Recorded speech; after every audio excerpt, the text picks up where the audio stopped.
This is the End Zone.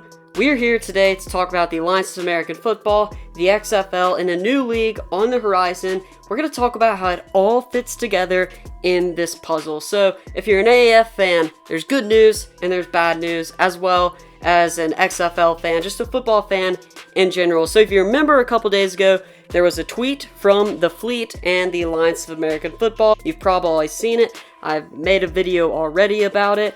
They were kind of teasing, and then the San Diego Fleet added the XFL and said, hey, why don't y'all let us join the league? All fun and games, all that good stuff. So everybody in their mind going on the internet saying, oh, the Alliance of American Football is back. So let me talk to you. Yes, the XFL is probably interested in the higher market cities, Birmingham, San Antonio, Orlando, San Diego. Those cities are probably on the XFL's list. Will the actual teams, will you see the San Diego Fleet in the XFL? That probably is not going to happen. I'm going to tell you why.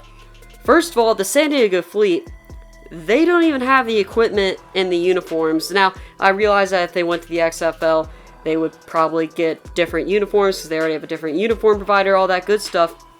But it's worth noting that all of the Alliance of American Football stuff is not owned by the Alliance of American Football.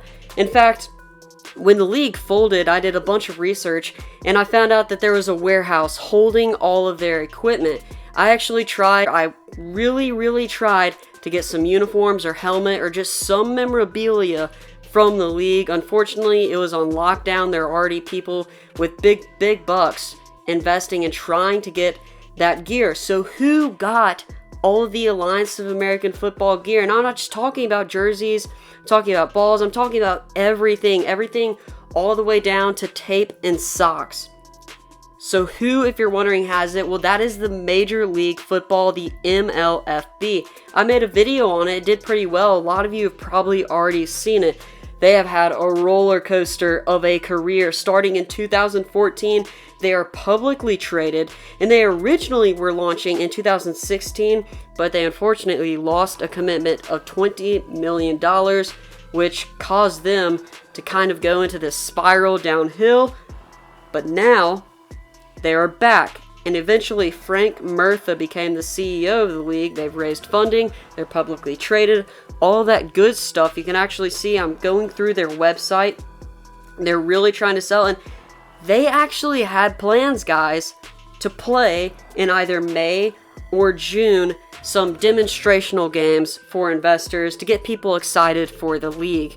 Now, lots of their stuff is outdated, some of the facts that I have, and some of the specifics, but we'll get into the team names. So, they will have a season. They're committed to a 6-team season with 8 games on the schedule for the spring 2021. So, they will be directly competing with the XFL. So, that does create some competition for some possible cities. And I'm going to go ahead and tell you what trademarks they have for all their cities and city names. Now, it's worth noting some of these team names were used in the original launch, which had 8 teams.